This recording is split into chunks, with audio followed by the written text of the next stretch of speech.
રાજકોટમાં આવી જ એક દુર્ઘટના ઘટી હતી। આગમાં ભસ્મીભૂત થઈ ગયા હતા નાના નાના બાળકો, યુવા જિંદગીઓ, અને ત્યારે પણ પોતાના વહાલ સોયાના મૃતદેહ માટે લોકો વલખા મારી રહ્યા હતા। ડીએનએ કરવા પડી રહ્યા હતા, સેમ્પલ લેવા પડી રહ્યા હતા, એ ટેસ્ટિંગ કરવામાં આવી રહ્યું હતું, એ મેચિંગ કરવામાં આવી રહ્યું હતું, અને લોકો એ જ આશા રાખતા હતા કે બસ અમને જે પણ મળે, કપાયેલો હાથ મળે, પગ મળે, પણ અમને ઝડપથી આપો કે જેના કારણે અમે અંતિમ સંસ્કાર કરી શકીએ। અને કહેવાય છે કે ન જાણ્યું જાનકીનાથે કાલે સવારે શું થવાનું છે, કંઈક એવું જ થયું। આ 265 જિંદગીઓ સાથે હજુ પણ મૃતકાંક વધે એવી સંપૂર્ણ સંભાવના છે, કારણ કે ઘણા બધા લોકો ગાયબ થયા છે। પરંતુ આ સાથે જ આ દુર્ઘટનામાં ગુજરાતે એક સરળ, સહજ, સંવેદનશીલ, નિખાલસ નેતૃત્વ પણ ગુમાવ્યું છે। ગુજરાતના પૂર્વ મુખ્યમંત્રી વિજય રૂપાણી ગુમાવ્યા છે।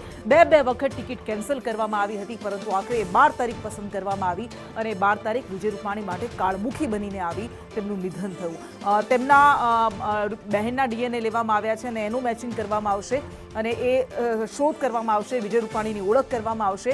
પરંતુ આ ખરેખર કોઈ પણ પરિવાર માટે ન સહી શકાય એવી ઘડી હોય છે।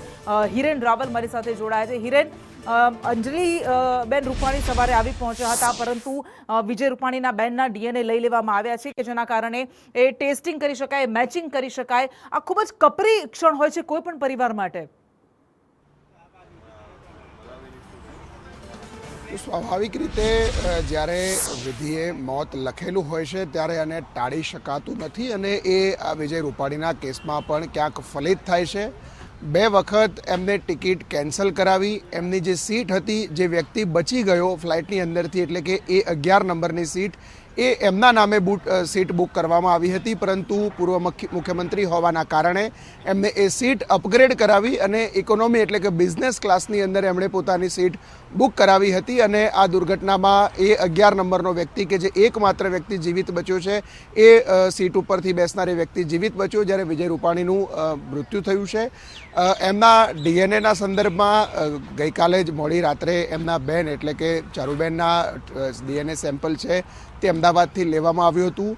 આજે સવારે પણ જ્યારે અંજલિબેન અને દીકરી ગાંધીનગર પહોંચ્યા પછી મેડિકલની એક ટીમ છે ડૉક્ટર્સની, એ અહીંયા પહોંચી હતી અને અહીંયાથી એક બીજું પણ સેમ્પલ લેવામાં આવ્યું હતું, જેથી કરીને સરળતાથી ઝડપથી એમના નશ્વર દેહનું જે ડીએનએ સેમ્પલ છે એ બંને સેમ્પલ એકબીજા સાથે મેચ થાય અને પરિવારને નશ્વર દેહ આપી શકાય, એ પ્રાયોરિટી રાખવામાં આવી રહી છે। પરંતુ સામે મૃત્યુઆંક લગભગ વધુ હોવાના કારણે ડીએનએ મેચ કરવામાં પણ હજુ ક્યાંક સમય લાગી શકે છે।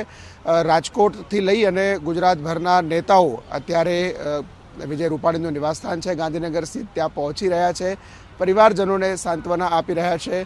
વિજય રૂપાણીનો દીકરો એટલે કે ઋષભ રૂપાણી આવતીકાલે વહેલી સવારે તેમના પરિવાર સાથે અમેરિકાથી એ પણ પરત આવશે અને ત્યાર પછી એમની અંતિમ ક્રિયા, અંતિમ વિધિ વગેરે છે એ રાજકોટ ખાતે રાખવાનો નિર્ણય કરવામાં આવ્યો છે। 2 અલગ અલગ શોકસભા અમદાવાદ અને રાજકોટમાં પણ રાખવામાં આવશે। આ સાથે પૂર્વ મુખ્યમંત્રી હોવાના કારણે રાજ્ય સરકાર પણ સંપૂર્ણ રાજકીય સન્માન સાથે એમનો અંતિમ સંસ્કાર કરશે। એમના ડીએનએ મેચ થશે ત્યાર પછી રાજ્ય સરકારની કેબિનેટ બેઠક પણ મળશે અને આ કેબિનેટમાં એમના અવસાન અંગેનો ઠરાવ પસાર કરી અને એમને રાજકીય સન્માન આપવા માટેની જે પ્રક્રિયા હોય છે કેબિનેટ બેઠકની અંદર, એ પ્રક્રિયા પણ સરકાર એ વખતે પૂરી કરશે। અત્યારે પ્રાથમિકતા આ તમામ મૃતકોના ડીએનએ સેમ્પલ છે એ તેમના મૂળ સેમ્પલ એટલે કે એમના પરિવારજનોના સેમ્પલ સાથે મેચ થાય, એ પ્રક્રિયા અત્યારે રાજ્ય સરકારની પ્રાયોરિટીમાં લઈ રહી છે।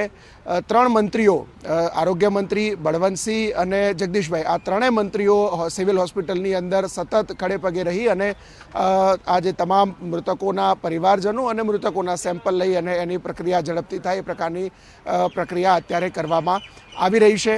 કોફીનની અંદર તમામ નશ્વર દેહો છે તે સંપૂર્ણ સન્માન સાથે આપવામાં આવી રહ્યા છે। અત્યાર સુધી 5 થી 6 બોડી છે તે તેમના પરિવારજનોને આઈડેન્ટિફિકેશન કરી અને સોંપવામાં આવી છે। જી બિલકુલ, આભાર આપનો। એટલે